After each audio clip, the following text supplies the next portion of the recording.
यदि तजिमुल, मैं नाम बता रहा हूं, मैं आजिम नगर का तजिमुल है, मैं नाम बता रहा हूं, पप्पू यादव बैठो, आप बैठो, मैं नाम बता रहा हूं, आजम नगर का तजिमुल है जो 70 साल में जो है बनना चाहता था। बैठो जनाब। इस देश का पहला चुनाव कमिश्नर सुकुमार सेन, जब वो रिटायर होते हैं तो उसको सूडान का ये राज्यपाल बना देते हैं। वीएस रमा देवी जब रिटायर होती है उसको हिमाचल का गवर्नर बना देते हैं। टीएन शेषन जब रिटायर होते हैं तो उसको अहमदाबाद में भारतीय जनता पार्टी के खिलाफ कैंडिडेट बना देते हैं। और एमएस गिल जब रिटायर होते हैं तो वो इस केंद्र के मंत्री 10 साल तक इसी सदन में रहते हैं। किस चुनाव आयोग की बात करते हो? किस ईमानदारी की बात करते हो? किस पारदर्शिता की बात करते हो? कौन सी कांग्रेस की बात करते हो? सीबीआई की बात कर रहे थे। अश्वनी कुमार जो सोनिया गांधी जी और राहुल गांधी का सिक्योरिटी अफसर था, वो सीबीआई का डायरेक्टर बनाया जाता है।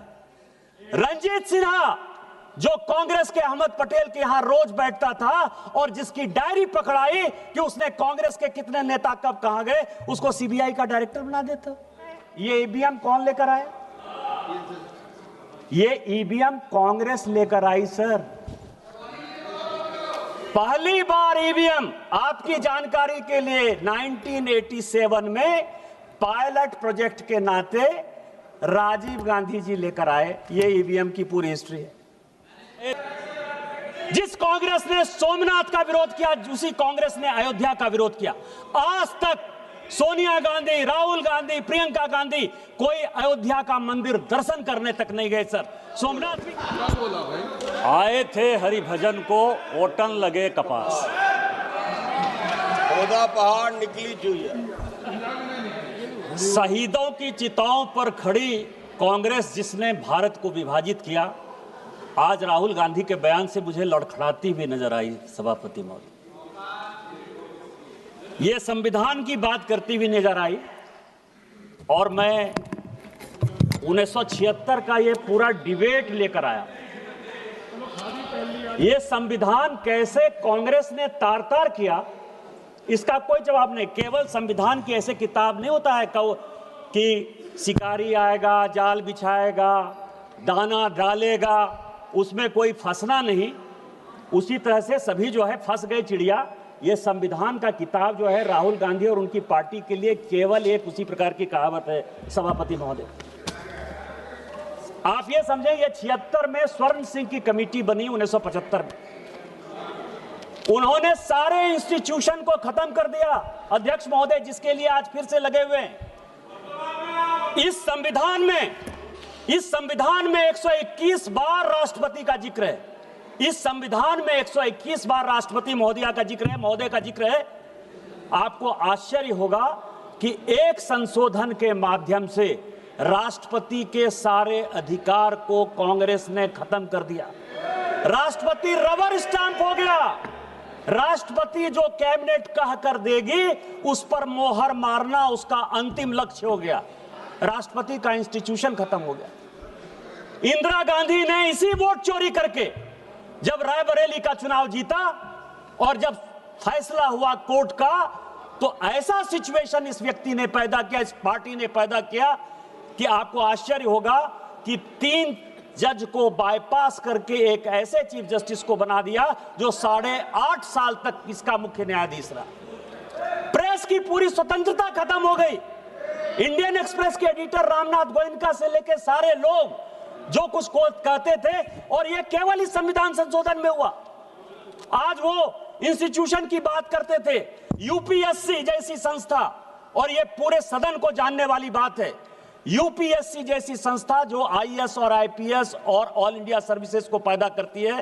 कांग्रेस का एक कार्यकर्ता बटुक सिंह 10 साल तक यूपीएससी का चेयरमैन रहा। ये यूपीएससी की हालत कर दी इन्होंने। ये चुनाव आयोग की बात करते हैं।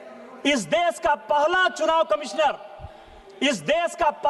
चुनाव कमिश्नर सुकुमार सेन, जब वो रिटायर होते हैं तो उसको सूडान का ये राज्यपाल बना देते हैं। वीएस रमा देवी जब रिटायर होती है उसको हिमाचल का गवर्नर बना देते हैं। टीएन शेषन जब रिटायर होते हैं तो उसको अहमदाबाद में भारतीय जनता पार्टी के खिलाफ कैंडिडेट बना देते हैं, और एमएस गिल जब रिटायर होते हैं तो वो इस केंद्र के मंत्री 10 साल तक किसी सदन में रहते हैं। किस चुनाव आयोग की बात करते हो? किस ईमानदारी की बात करते हो? किस पारदर्शिता की बात करते हो? कौन सी कांग्रेस की बात करते हो? सीबीआई की बात कर रहे थे। अश्वनी कुमार जो सोनिया गांधी जी और राहुल गांधी का सिक्योरिटी अफसर था, वो सीबीआई का डायरेक्टर बनाया जाता है। रंजीत सिन्हा जो कांग्रेस के अहमद पटेल के यहां रोज बैठता था और जिसकी डायरी पकड़ाई कि उसने कांग्रेस के कितने नेता कब कहां गए, उसको सीबीआई का डायरेक्टर बना देता। कौन सी बात कर रहे हो यार? सीबीआई का यही हाल, आईबी का यही हाल। एमके नारायण को जो है ढोते रहे, कभी गवर्नर बना दिए, केवल कभी नेशनल सिक्योरिटी एडवाइजर बना दिए। किस तरह की बात करते हो? हाँ, हम आरएसएस के हैं, हम आरएसएस के हैं, मुझे गर्व है कि हम आरएसएस के हैं। और आरएसएस के इसीलिए हैं कि ऋण है शरीरों में, ऋण है शहीदों का, मगर कैसे चुकाएंगे? ऋण है शहीदों का मगर कैसे चुकाएंगे? लहू की जब तक बूंद है तब तक तिरंगा लहराएंगे। यही आरएसएस का मापदंड है और यही हमारा विषय है। अध्यक्ष महोदय, वोट चोरी और एसआईआर, ये पूरा डॉक्यूमेंट जो है राहुल गांधी के लिए ही लेके आया। ये 1980 का, अध्यक्ष महोदय, ये 1980 का कांग्रेस का, ये क्या करना चाहते हैं ये देश को जानने वाला विषय है सर। और मैं सबसे पहले ये बताऊंगा, ये 1980 का जवाब है पी शिवशंकर का, कांग्रेस के मंत्री थे। इंद्रजीत गुप्ता जो है उन्होंने प्रश्न पूछा और ये कॉन्स्टिट्यूएंसी वाइज बिहार का ही चुनाव, चूंकि अभी डॉक्टर संजय जायसवाल बोल रहे थे, बिहार के काफी लोग बोले कि एसआईआर के बाद हम बड़े बहुमत से जीत कर आए हैं। आपको आश्चर्य होगा सर कि 324 की विधानसभा थी, 324 की, पूरे लिस्ट के साथ है, मैंने नहीं दिया, वो पी शिवशंकर ने इस फ्लोर पर दिया है। 81 विधानसभा में दोबारा पोल करना पड़ा, काउंटर मांड हुआ था। और इस 81 विधानसभा में यदि आप कहेंगे तो उसका नाम पढ़ दूंगा सर। विश्रामपुर में 50 जगह जो है बैलेट बॉक्स छीन लिए गए रास्ते में आते हुए। पांकी में बूथ नंबर 28 पर जो है सारे छीन लिए गए। रफीगंज में, नोखा में, भभुआ में, दिनारा में, कारातरी में, मसरख में, बख्तियारपुर में, बाढ़ में, 81 जगह पर चुनाव काउंटर मांड हुआ था सर। इसी बैलेट पेपर के कारण schedule caste, schedule tribe, OBC को वोट नहीं देने दिया जा रहा था सर। आज क्या फिर से वही वापस आना चाहते हैं?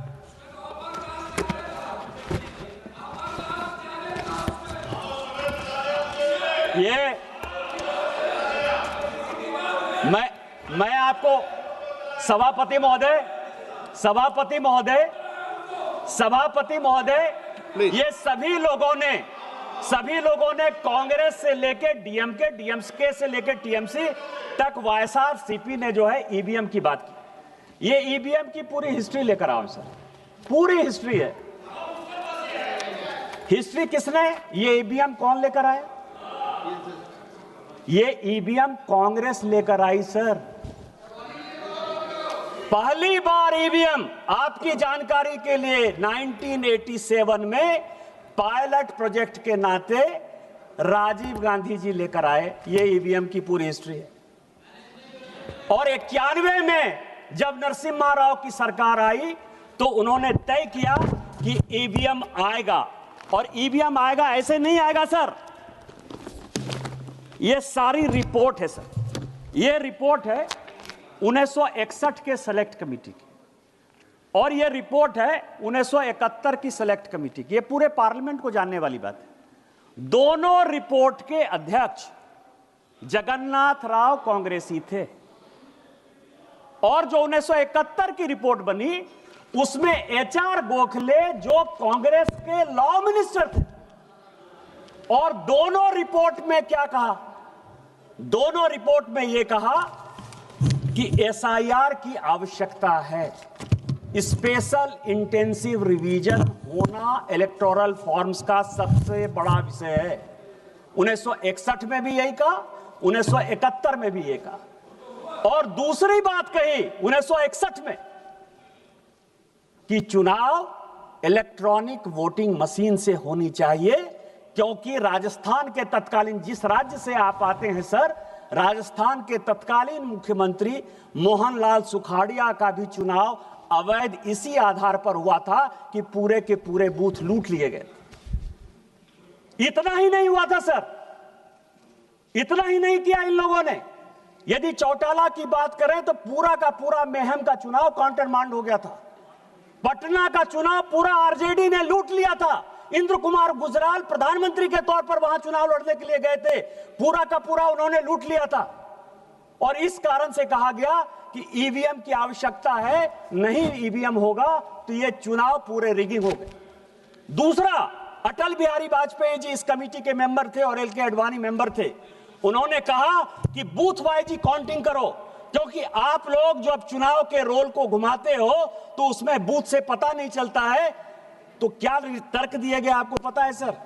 यह तर्क यह दिया गया कि बूथ वाइज यदि काउंटिंग करने लगेंगे तो जितने ये गुंडे बदमाश मवाली हैं वो वोटरों को मारेंगे। इसीलिए आपको ध्यान हो, उस वक्त काउंटिंग वो होती थी जिसमें कि सभी बूथों को मिला दिया जाता था और जिसमें इनको रिगिंग करने की सबसे बड़ी सुविधा होती सर।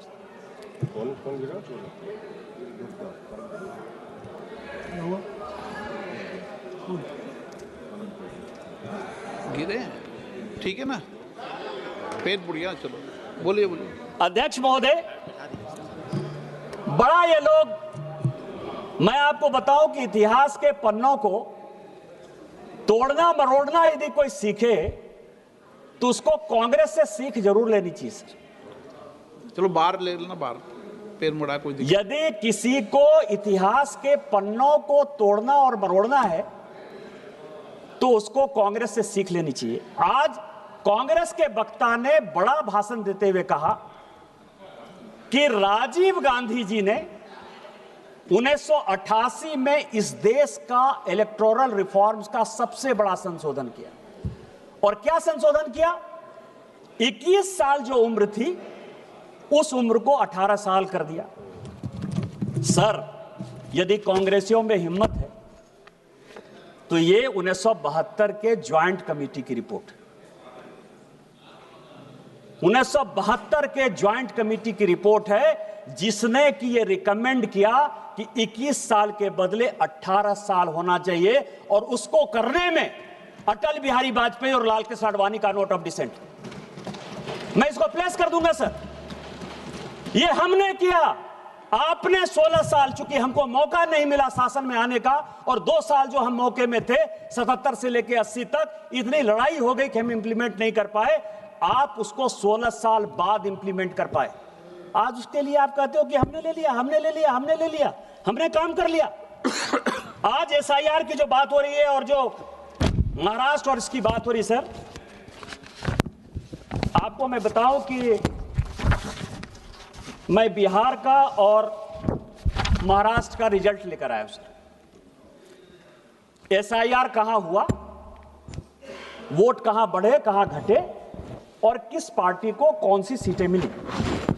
बिहार का सर, कॉन्स्टिट्यूएंसी का नाम है वाल्मीकि नगर, डॉक्टर संजय जायसवाल बैठे हुए हैं, उनके बगल की कॉन्स्टिट्यूएंसी है। वोट का डिलीशन हुआ 2311, वहां से 1675 वोट से जो बलेरो में बैठने लायक जितनी सीटें मिली, 6 सीट जो कांग्रेस को मिली, उसमें से 1675 वोट से कांग्रेस जीती। दूसरा सीट है चनपटिया, एसआईआर से डिलीशन हुआ 1033, इंडियन नेशनल कांग्रेस 602 वोट से जीती। तीसरा सीट है ढाका, एसआईआर का डिलीशन हुआ 457, 178 सीट से वोट से आरजेडी जीती। और उसमें 298 लोग ऐसे हैं सभापति महोदय, आपकी अध्यक्ष महोदय, आपकी जानकारी के लिए, जो विदेश में बैठे हुए हैं, दुबई में और कुवैत में, और उन्होंने यहां वोट डाल दिया। चौथी सीट है फारबिसगंज, एसआईआर का डिलीशन हुआ 1400, 221 वोट से कांग्रेस जीती। पांचवी सीट है बलरामपुर, जिसमें 1468 डिलीशन हुआ और हम जीते एलजेपी रामविलास 389 वोट से। इसके बाद सीट है रामगढ़, 1197 वोट से डिलीशन हुआ, 30 वोट से बहुजन समाज पार्टी जीती। और इसके बाद सीट है जहानाबाद, जहां 1832 वोट एसआईआर से डिलीशन हुआ, 793 वोट से आरजेडी जीती। हम हारने वाले हैं सर, लेकिन हम इस देश के लिए, दलितों के लिए, पिछड़ों के लिए, शेड्यूल कास्ट के लिए, शेड्यूल ट्राइब के लिए हम वोट की राजनीति नहीं करते। हम राजनीति देश की करते हैं कि जो लोग एसआईआर में, मेरे माँ पिताजी का नाम कटा, मेरे माँ पिताजी गांव में नहीं थे, मेरे माँ पिताजी शहर में रहते हैं, मेरे साथ दिल्ली में रहते हैं, उनका नाम कटा। और मुझे खुशी है कि उनका नाम कटा, क्योंकि वो दिल्ली में रहते हैं तो किसी कीमत पर बिहार में वोट देने के अधिकारी नहीं थे। 70 साल का एसआईआर है क्या सर? 70 साल का एक आदमी तजिमुल, मैं आपको नाम कहता हूं क्योंकि मुझे पार्टी ने प्राणपुर का इंचार्ज बनाया था सर। एक मुझे खबर मिली, मैं उसके घर पर गया, तजिमुल नाम था। 70 साल में वो आदमी आकर कहता है कि मैं वोटर लिस्ट में अपना नाम डालना चाहता हूं।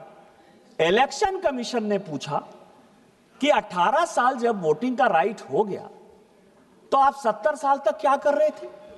2020 के वोटर नहीं, 2015 के वोटर नहीं, 2010 के वोटर नहीं, 2005 के वोटर नहीं। तो क्या आपको लगता है कि ये देश जो है वो बांग्लादेशी वोटरों से जो है बिहार का चुनाव होगा, देश का चुनाव होगा?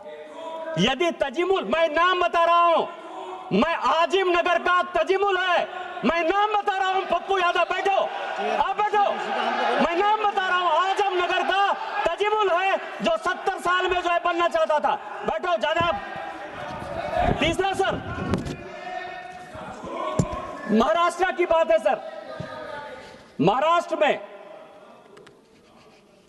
कलवा एक सीट है सर, वोटर बढ़े 41,000। सुप्रिया सुले जी के पार्टी के जितेंद्र आहवाट जीते 96,000 वोट से। भिवंडी वोट बढ़ा 37,000। 52,000 वोट से रईस कसाम शेख चुनाव जीते सर।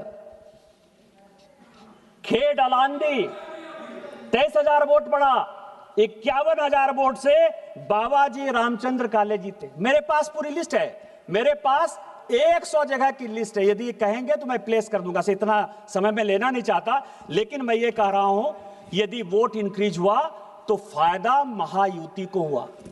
एसआईआर में वोट यदि डिलीट हुआ तो फायदा आरजेडी कांग्रेस को हुआ। इसके बाद भी आपको जो है एसआईआर खराब लग रहा है। एसआईआर क्यों ये विरोध कर रहे हैं सर, उसके पीछे का रीजन मैं आपको बता देता हूं। जो कल माननीय प्रधानमंत्री जी ने कहा, ये किताब लेकर आया हूं sir, Indian national Congress and the Muslims. 1905 में 6 में जब मुस्लिम लीग बनी, 1905 में जब बिहार बंगाल का विभाजन हुआ और जब मुस्लिम लीग बनी सर, तो कांग्रेस ने समय समय पर, वैसे सोनिया गांधी जी सारा चिट्ठी लेकर चली गई हैं सर, लेकिन इस राइटर ने 2010 में सोनिया गांधी से परमिशन लेके कई एक लेटर जवाहरलाल नेहरू के, फजलुर रहमान के साथ, कई एक लेटर जवाहरलाल नेहरू के जिन्ना के साथ वो उन्होंने दिए। क्या क्या कारण था सर? भारत के विभाजन का कारण 1930 में जब स्टार्ट हुआ, 1928 में जब स्टार्ट हुआ, तो कांग्रेस ने किस तरह से मुस्लिम परस्त वोट की राजनीति के लिए कॉम्प्रोमाइज किया, इसका ये पूरा हिसाब किताब इसमें है सर। और इसी में इलेक्टोरल रिफॉर्म्स और एसआईआर है सर। मुस्लिम लीग कह रही है, मुस्लिम लीग कह रही है कि लोकसभा और विधानसभा में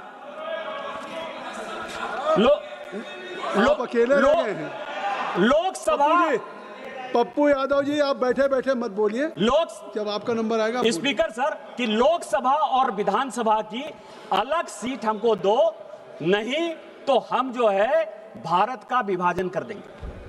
गोलमेज सम्मेलन में फैसला नहीं हुआ। 37 का चुनाव आ गया और 37 के चुनाव में एक दूसरे के साथ कैसे फ्रेंडली फाइट होना है, मैं आपको बताऊं, मैं किताब रख दूंगा सर, कि जिन्ना ने यदि कांग्रेस के खिलाफ बयान दिया तो नेहरू जी उसको चिट्ठी लिखते हैं कि तुम जो है मेरे खिलाफ क्यों बयान दे रहे हो, और यदि नेहरू जी ने जिन्ना के खिलाफ बयान दे दिया तो नेहरू जी तो जिन्ना nothing will go on record except Nisikant Dubey ji what he is saying. Nothing will go on record. आप ये समझें सर कि इसी तरह का सिचुएशन जो 1906 से लेकर 1947 तक भारत के विभाजन की रूपरेखा जिस तरह से रखी गई, उसी तरह इलेक्शन कमीशन के खिलाफ जाकर, एसआईआर के खिलाफ जाकर पूरी की पूरी कांग्रेस पार्टी उसी तह पर जाना चाहती है। मैं ये है सर, आप एसआईआर के तह तक आइए। अभी बंगाल का चुनाव हो रहा है सर, और बंगाल के चुनाव में मैं कुछ चीजें जनता के जानकारी के लिए आपके माध्यम से, सदन के माध्यम से डालना चाहता हूं सर, कि 2011 में टोटल पॉपुलेशन बंगाल का 9 करोड़ 13 लाख पॉपुलेशन की वोटर टोटल पॉपुलेशन, और उसमें 6 करोड़ 44 लाख हिंदू हैं और लगभग 3 करोड़ मुस्लिम हैं और लगभग 6.5 लाख क्रिश्चियन। अब आप समझें कि कुछ ऐसे जिले हैं सर, वो जिले हैं दार्जिलिंग, बांकुड़ा, पुरुलिया, दिनाजपुर, मालदा, मुर्शिदाबाद, बीरभूम, जिन लोगों ने 24 परगना, जिनकी आबादी 1951 से मैं तुलना करना चाहता हूं सर, और आज जो है 2011, क्योंकि अभी अंतिम जनगणना यही हुई है, और यह सबको जानने की आवश्यकता है। इसीलिए जानने की आवश्यकता है एसआईआर की, क्यों आवश्यकता है, कि मैं जिस संथाल परगना से हूं सर, मैं जिस संथाल परगना से एमपी हूं, 1951 में हम सभी schedule caste, schedule tribe, OBC सब की बात करते हैं। हम ऐसे दुर्भाग्यपूर्ण राज्य से आते हैं, झारखंड से, जहां की पूरे देश भर में डिलिमिटेशन हो गया, हमारे यहां झारखंड में आज भी डिलिमिटेशन नहीं हुआ। और अभी जो 2026-27 में डिलिमिटेशन होगा, मैं सोचता हूं कि शायद वहां भी डिलिमिटेशन नहीं होगा। उसका कारण यह है सर कि 1951 में हमारे यहां आदिवासियों का पॉपुलेशन 45% था। आज जब 2011 की जनगणना हुई तो आदिवासियों का पॉपुलेशन केवल और केवल 27-28% है, केवल 27-28%। और इसीलिए जब 2008 में डिलिमिटेशन होने लगा तो लोकसभा की 1 सीट और विधानसभा की 3 आदिवासी की सीट खत्म होने लगी। सभी पॉलिटिकल पार्टी ने यह फैसला किया कि आदिवासियों का सीट कम नहीं होना चाहिए, और इस कारण से हमारे यहां डिलिमिटेशन नहीं हुआ। आज जब जनगणना होगी सर, तो हमारे यहां मुश्किल से 20 से 22% आदिवासी होंगे। जिस मुसलमान की आबादी 9% थी, आज उस मुसलमान की आबादी 2011 में 24% है। पूरे देश भर में मुसलमान 4% बढ़े हैं, पूरे देश भर में मुसलमान 4% बढ़े हैं। हमारे यहां रोजगार का एक साधन नहीं है, लोग विस्थापन और पलायन के शिकार हैं। इसके बावजूद भी 15% मुसलमान कौन हैं? वो सभी बांग्लादेशी घुसपैठिए हैं, जिसके आधार पर कांग्रेस, जेएमएम, टीएमसी चुनाव जीतती है, और इसी कारण से वो एसआईआर का विरोध करती है। आप इसको देखिए सर, चुनाव का मैं आपको बताऊं, 24 परगना में 1941 में मुस्लिम वोट जो है वो 32% था। जब भारत स्वतंत्र हुआ और जब बांग्लादेश बन गया तो 24 परगना में मुस्लिम का आबादी 1951 में केवल 23% था, और आज 2011 की जनगणना के हिसाब से ये फिर से 33% है, फिर से 33% है। पूरे देश भर में मुसलमान इन दिनों में 4% बढ़े हैं, 24 परगना में 13%, 14% कैसे बढ़े? इसका जवाब कौन देगा?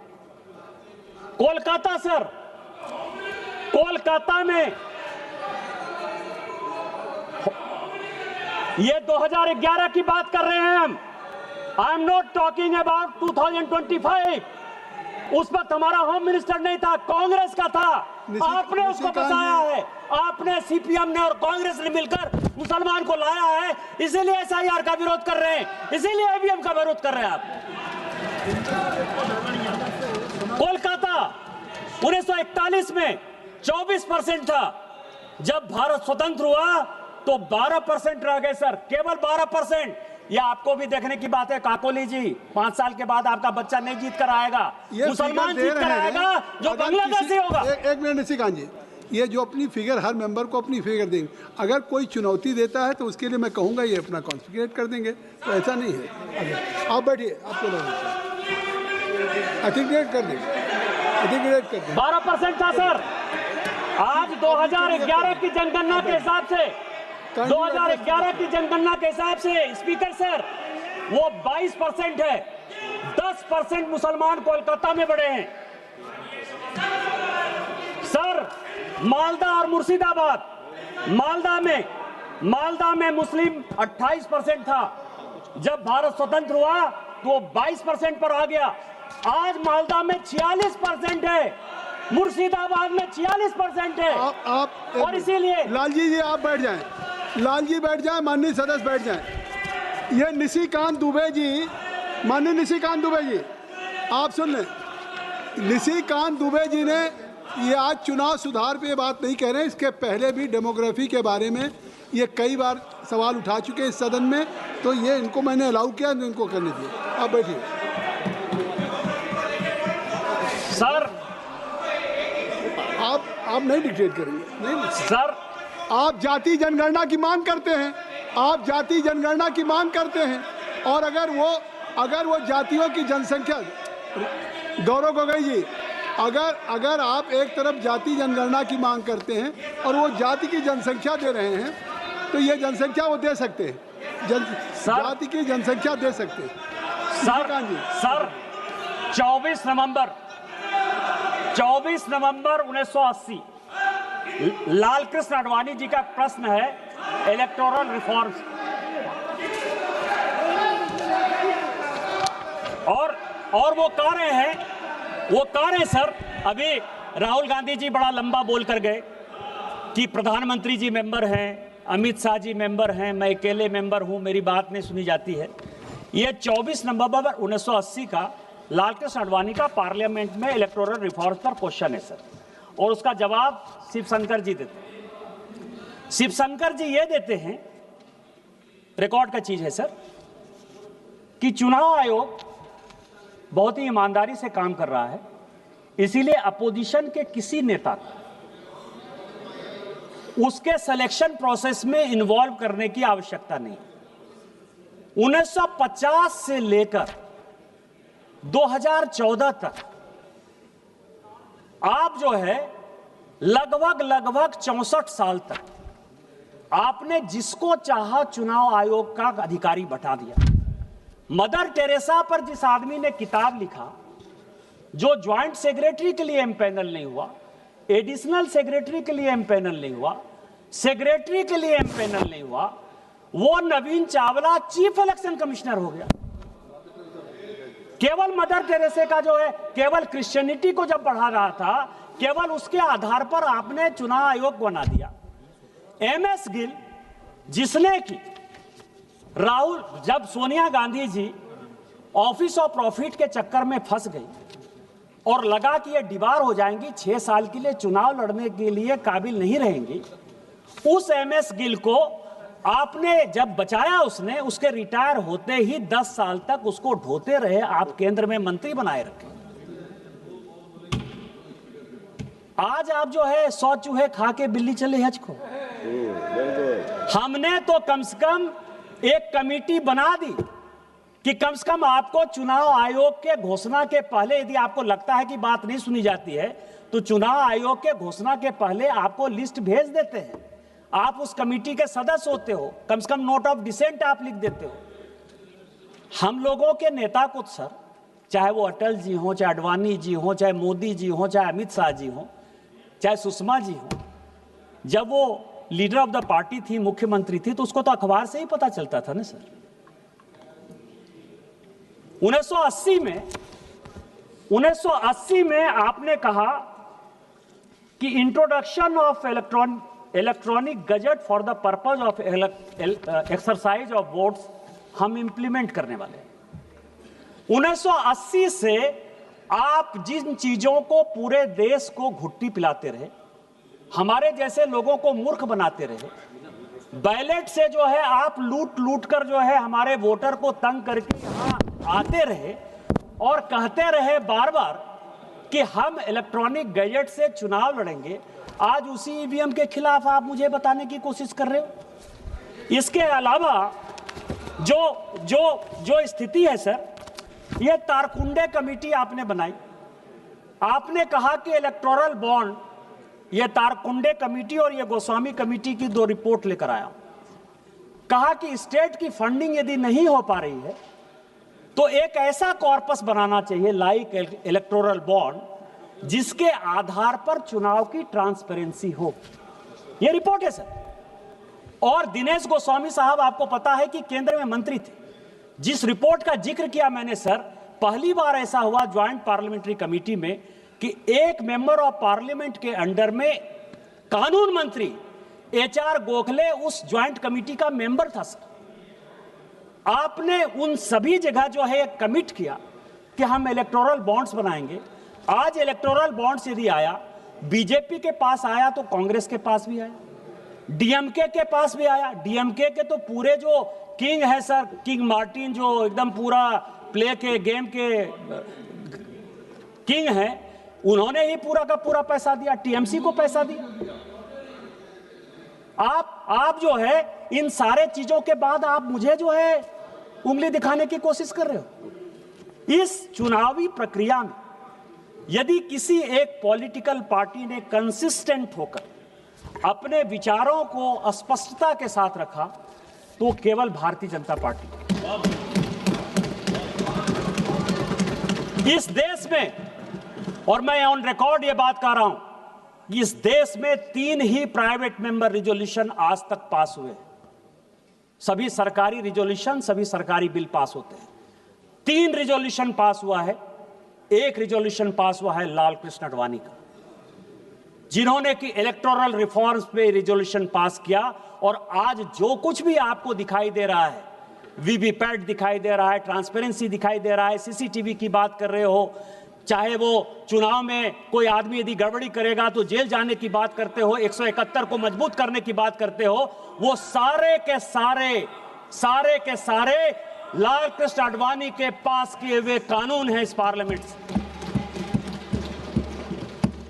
और मैं इसलिए ये बातें कहता हूं कि दूसरा खुशनसीब सांसद मैं हूं जिसने 370 और 35A के खिलाफ जो है इसी पार्लियामेंट में आप ही लोगों से रिजोल्यूशन पास किया, क्योंकि मैं बहुत पुराना आडवाणी जी की तरह पुराना सांसद नहीं हूं। मोदी जी की कृपा के कारण वो पास हो पाया और आज माननीय अमित शाह जी ने 370-35A खत्म करके कम से कम वहां भारत का कानून लागू कर दिया। नहीं तो इलेक्टोरल रिफॉर्म्स में हमारा चुनाव, आपको पता है कि आपने जब संविधान संशोधन के आश्वासन कमेटी में, तो राज्यसभा की तरह लोकसभा को 6 साल कर दिया। जम्मू कश्मीर में प्रत्येक विधानसभा जो है 5 साल में खत्म हो जाती थी। जम्मू कश्मीर एकमात्र ऐसा राज्य था जिसमें 6 साल की विधानसभा होती थी।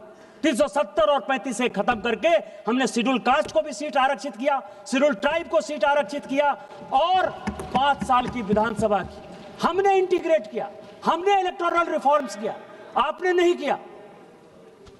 उसी तरह से आज सुप्रीम कोर्ट का जो भी जजमेंट आ रहा हो, लेकिन क्या आपको लगता है कि चुनाव में जिस तरह से पैसे की बाढ़ आ रही, क्या आज सारे पॉलिटिकल पार्टी को सोचने की आवश्यकता नहीं थी? खोदा पहाड़ निकली चूहिया वाली हालत हो गई। मैं तो राहुल गांधी जी से बहुत कुछ सुनना चाहता था, समझना चाहता था, जानना चाहता था।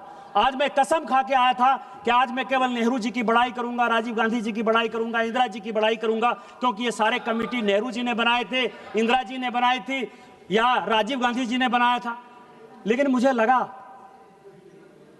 आप परिवारवाद के बहुत खिलाफ। इलेक्टोरल रिफॉर्म्स में आप ही ने पास किया 1972 का। आपको पता है क्या पास किया? कि राष्ट्रीय अध्यक्ष का चुनाव, प्रदेश अध्यक्ष का चुनाव पूरे ट्रांसपेरेंट तरीके से होगा। आप ही ने, आपने कहा है, हमारे यहां 6 साल का आप तो उस पार्टी में 20 साल रहे हो कीर्ति आजाद साहब। हमारे यहां अध्यक्ष को 2 टर्म मिलता है और 1 टर्म अध्यक्ष का 3 साल के लिए होता है। इसीलिए नड्डा जी 2020 में बने हैं, उनका टर्म 2026 तक है। आप अपने यहां देखिए कि ममता बनर्जी जी जब से अध्यक्ष बनी है, कोई दूसरा अध्यक्ष नहीं बना है। आप डीएमके में देखिए कि करुणानिधि जी के परिवार के बाद कोई अध्यक्ष नहीं बना है। उसके लिए शरद पवार एक्सेप्शन हो सकते हैं कि उनके पार्टी में अध्यक्ष जो है उनके परिवार के लोग नहीं है, मैं उनको मान सकता हूं। लेकिन आप ये देख लीजिए, आप कांग्रेस का देख लीजिए, गांधी परिवार को छोड़कर कोई दूसरा बनता नहीं, और जो बनता है उसकी स्थिति सीताराम केसरी टाइप हो जाती है, उसके धोती खोल लिए जाते हैं। किस ओबीसी की बात करते हो, किस रिफॉर्म्स की बात करते हो, किस कमेटी की बात करते हो? आपकी जो कमेटी है उसी कमेटी के ये हालात हैं, उसी कमिटी के। मैंने क्या कर दिया? ममता बनर्जी जी यदि अध्यक्ष से नहीं हट रही हैं तो आप लोगों का कीर्ति आजाद को अध्यक्ष बन जाना चाहिए। आप पे कोई आरोप नहीं लगाया है, एक मिनट, आप पे कोई आरोप नहीं लगाया, केवल रेफरेंस दिया है। आपको अवसर तब मैं देता जब आप पे कोई आरोप लगता, तो आपको अवसर लेने का अधिकार है। सभापति महोदय, केवल रेफरेंस दिया। सभापति महोदय, ये जो कांग्रेस है, ये कांग्रेस जिन्ना से लेकर सलमान रश्दी तक, जिन्ना से लेकर सलमान रश्दी तक वोट बैंक के अपीजमेंट में फंसी हुई है। ये फजलुल हक से लेकर साहबानों तक और राजा महमूदाबाद से लेकर बाबरी मस्जिद तक केवल मुस्लिम परस्त राजनीति बनाई हुई है। राजा महमूदाबाद जो कि मुस्लिम लीग के अध्यक्ष हुए, जिन्होंने भारत का विभाजन किया, उनकी पूरी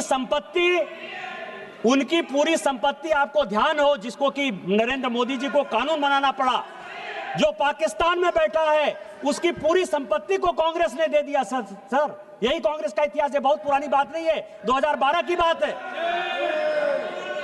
2012 की बात है सर। जिस कांग्रेस ने सोमनाथ का विरोध किया, उसी कांग्रेस ने अयोध्या का विरोध किया। आज तक सोनिया गांधी, राहुल गांधी, प्रियंका गांधी कोई अयोध्या का मंदिर दर्शन करने तक नहीं गए सर। सोमनाथ भी कभी नेहरू जी नहीं गए थे, आज नहीं गए। मैं केवल इतना ही अंत में कहूंगा सर कि हम भारतवर्ष का हृदय से अमिट सम्मान करते हैं, यहां के चांदनी मिट्टी का गुणगान करते हैं।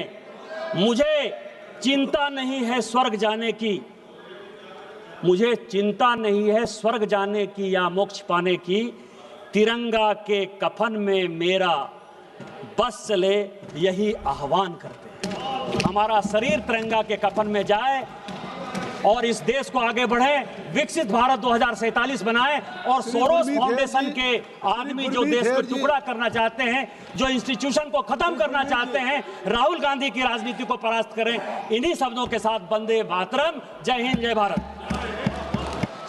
श्री गुरमीत हेर जी।